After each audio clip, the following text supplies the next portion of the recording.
Hey, what's up everybody? My name is Jesse Morrison and today is Wednesday, May 4th, 2022, okay? There are a lot of things going on in the market right now. Today, the Fed is expecting to meet and discuss rate increases. We are expecting a 50 point or basis point increase in rates. We'll see how that turns out by the end of the day and how that affects the markets. I think a lot of the pricing on mortgage rates has already been factored into that pre-today. As you've seen, rates have gone up almost 2 full percentage points over the past month or so. We are currently above 5% for a 30-year fixed rate mortgage. So that's causing some strain on the affordability in San Diego. So you got that going on, and what else is going on? You got the Russia-Ukraine war that hasn't made very much progress as far as coming to a conclusion. And you have, what was the next thing? Oh, COVID. COVID is still, even though it seems to be coming a little bit more under control here in the United States, there's an outbreak in China that's causing a lot of fear, uncertainty, and doubt. So there's all these big headlines going on, right?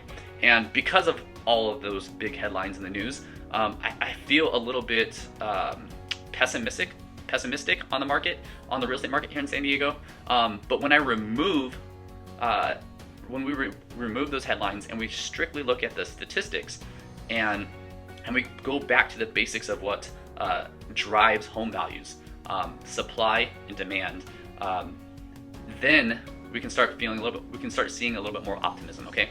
So I'm gonna go over with you guys right now what the statistics that we're showing us and how those statistics will paint a picture of where we're gonna be going in the next 3-month window, so that May, June, and July of 2022.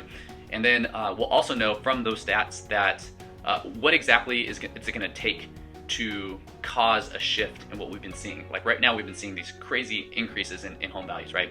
And is that going to change? Are we in this bubble? Is it going to burst? What's it going to take to cause a shift in value trends, okay? So let's go ahead and dive into that right now.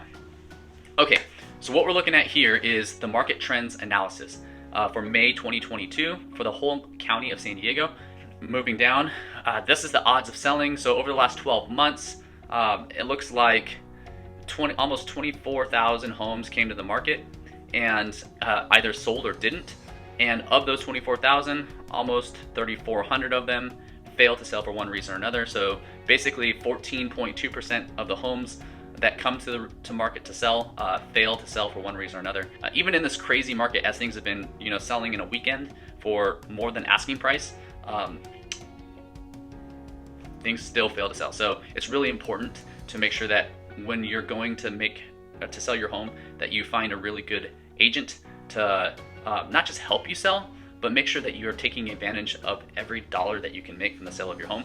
Because in this quick rising market, this is even though it seems counterintuitive that you might be able to sell your home fast on your own or something. The reality is, in a quick rising market like this is the easiest time to leave money on the table if you don't know what you're doing, or you don't know what to look for, or you don't know how aggressive buyers are being, so that you can just use your words through simple communication and negotiations to raise your bottom line and to raise that sales price accordingly. Okay, so keep that in mind. All right, so what we're going to be looking at in this first graph here are days to sell. This is our median market time. And how we're going to be reading any of these graphs here are these green lines. So first of all, these graphs are from 2017 to 2022 and current.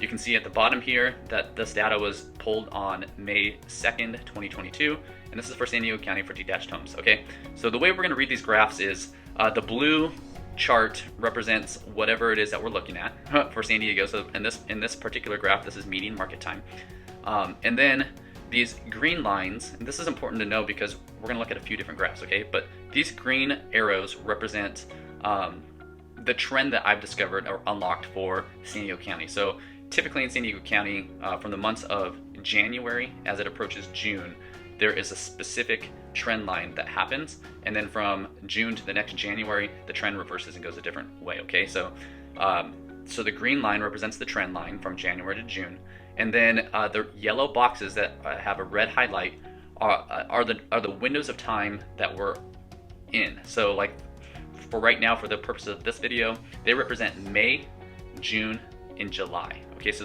a 3-month window. That way we can kind of have a glimpse into the future of where we're gonna be over the next 3 months, okay? So obviously we don't know what the future is gonna look like. The best way to gauge the future is to look at what history has been showing us that happens during that same time period. So what we're seeing here is that from January to June, typically homes sell faster and faster and faster. All right, and then from June to the next January, it takes longer and longer and longer to sell your home.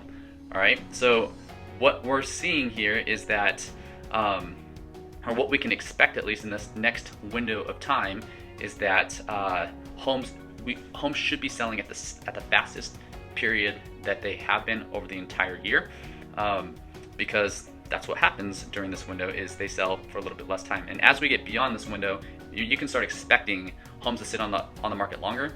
And because you're equipped with this knowledge, you won't be one of those people that feel like, hey, we're starting to see a slowdown in this market and it's because of all the headlines. But no, it's not necessarily because of the headlines. It's just because this is the natural trend, market cycle trend for this season that we're in, okay? Right now it's taking us about 9 days to sell a home. So for what we're doing here, when we're helping a home seller is typically we list a home on a Wednesday or a Thursday. All right, let's just say we list it on Wednesday. So that's day one. We are driving traffic to the house for showings on Thursday, Friday, Saturday, and Sunday. We want to make sure that we give one weekend at least for showings and for get them to drive the most amount of traffic to the house, to create the most amount of interest and to have the most amount of offers come to the table. And we put a deadline of offers to be received by Monday. All right, so that's 6 days. So Wednesday, Thursday, Friday, Saturday, Sunday. Monday is when offers are due to be submitted. We tell people that we're going to be reviewing offers on Tuesday, and then we will do negotiations on Wednesday to select the right buyer, and then we're opening up escrow on Thursday of the following week. So that's 9 days right there. All right, so that's typically, that falls right in line with what we're seeing here as the median market time for homes to sell. All right, so that's probably what most agents are experiencing on their end as well. The next thing to look at is the sale to list price ratio. What this is going to tell us is, how aggressive buyers are being with their offer, with respect to how much they're offering, right? So this number is going to indicate the percentage of the list price that people are willing to offer based off the season, right? So what you're going to see is that right now at the end of this chart, we're at 106.6% of the list price, meaning if you were selling your house for, if you were listing your house for $1 million, right now, it looks like on average, people are offering 6.6% above that number. So you should be expecting an offer somewhere around $1,066,000 for your home. Now there's a lot of other factors that go into that, but that's how aggressive people are being. So what we're looking at in this window is from January to June, which are these green arrows, you can see that buyers get more and more aggressive as we approach the window that we're going into of May through July. All right, so in this next 90 days, you should see buyers be the most aggressive that they have been all year. And people have been really, really aggressive. You can see how aggressive people have been as the 2022 year has progressed in this first quarter, right? So we are approaching the period of time where people are going to be most aggressive. And then right after June, you can see that people back off. They start being less aggressive. And we're seeing that right now. I'm starting to see price reductions go on. And like I said, that could be driven a little bit by these headlines that we've been talking about, but it's very, very normal for this time of the year for us to peak at the buyer aggressiveness, and it will start slowing down. And when things slow down, it takes a little bit of time for sellers to realize that they were constantly increasing their prices as buyers were being super aggressive, and now they're listing their homes super aggressively, expecting those buyers to keep up. And they're not gonna. So you're gonna start seeing price reductions, and that's not an indication that the market is gonna be turning around. It's just showing you that is the natural trend of what buyers do as far as their willingness to be aggressive on their offers. So let's move on to the next one. This one's pretty cool because what you can see here is values go up. Well, when values are trending upwards, they don't just go straight up on a straight line, right? It's not a simple thing. They kind of move up like a staircase. So what you can see is from January till June, again, that's what these green arrows are, you're on your upward step of your staircase, right? Straight up. And then from June to the next January, it's like the staircase where it levels out, right? So you can move forward. Into the next January to June, you'll start seeing the trend go up again. Levels out, maybe even takes a slight dip here, and then it goes up again. Levels out, and then goes up, levels out. Actually, it went up here, even from June to January, before it took its next step up, and then it leveled out again. So what we're gonna see is right now, in this next 90-day window of time, we are peaked out. We are at max capacity for home values, typically for the year. After June and July, you're gonna start seeing prices level out, maybe take a slight dip, unless you're in kind of a weird spot like what happened in 2022 to 2021, where prices just moved up the entire year. Okay, but right now we hit a new milestone in San Diego. The median home price has reached $1 million, meaning there's just as many homes that sold below $1 million as there were just as many homes sold above $1 million in the county of San Diego. This is a big deal, guys. It's never been $1 million in the history of San Diego, and now it is. We were hovering around, look, in 2021, you can see that, actually, if you just go to 2020, so 2 years ago, the median home price was under 700. It was like 650, 675. So we've had a huge increase in home values, median home values in San Diego over the last couple years. All right, so the next thing that we're gonna look at are general trends. All right, so before we were looking at seasonal trends, meaning what happens at different times of the year, and now we're gonna look at general trends, which is like more of a macro picture, where are things going at on a big scale.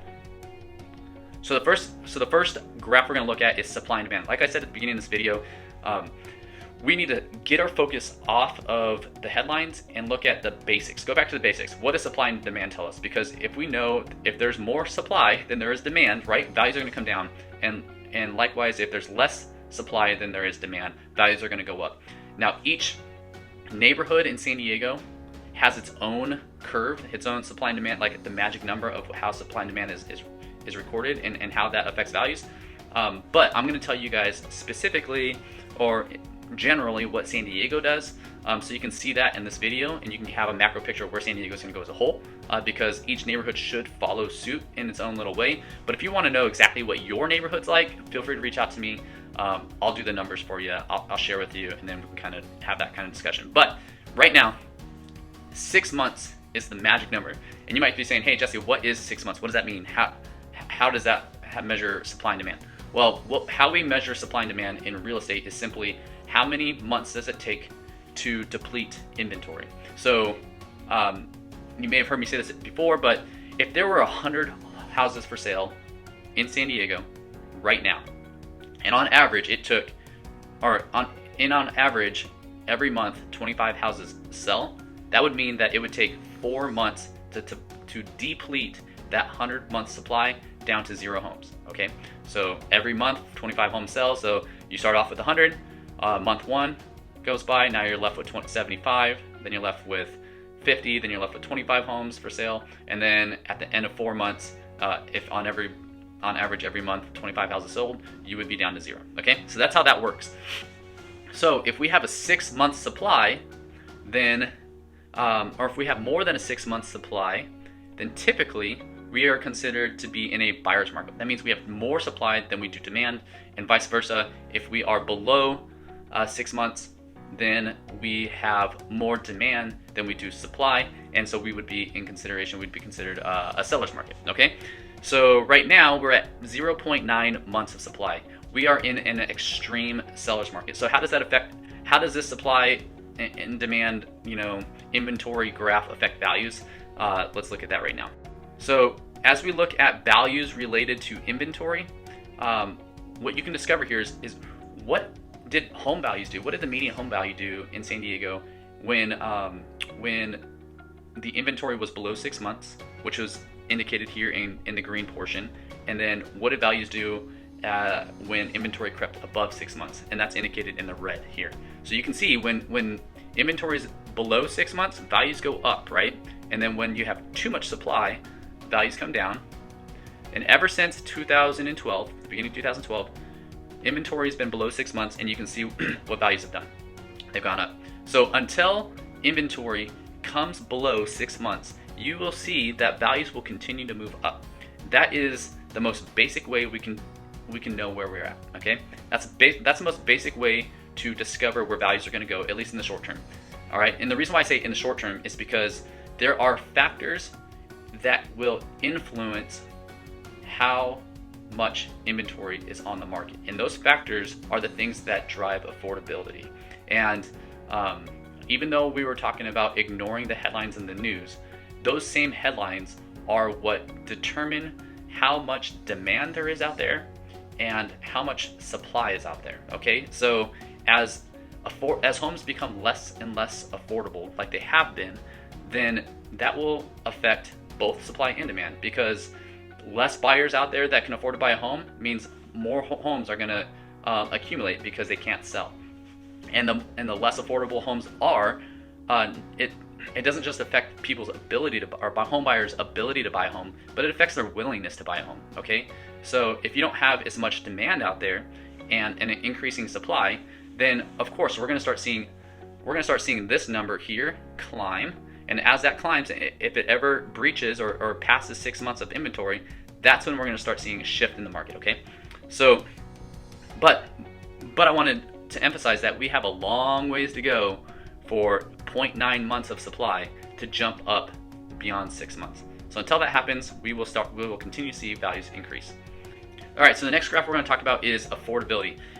Affordability is what's the percentage of the population that can afford to buy a home. And there's a really cool, the National Association of Realtors and the California Association of Realtors and the San Diego Association of Realtors, they are really good about gathering statistics and data analysis and put together an index that measures, what the current median house price is, the average household income, the current interest rates, and all these different factors. And they discover based off that, what is the percentage of the population that can afford to buy a house.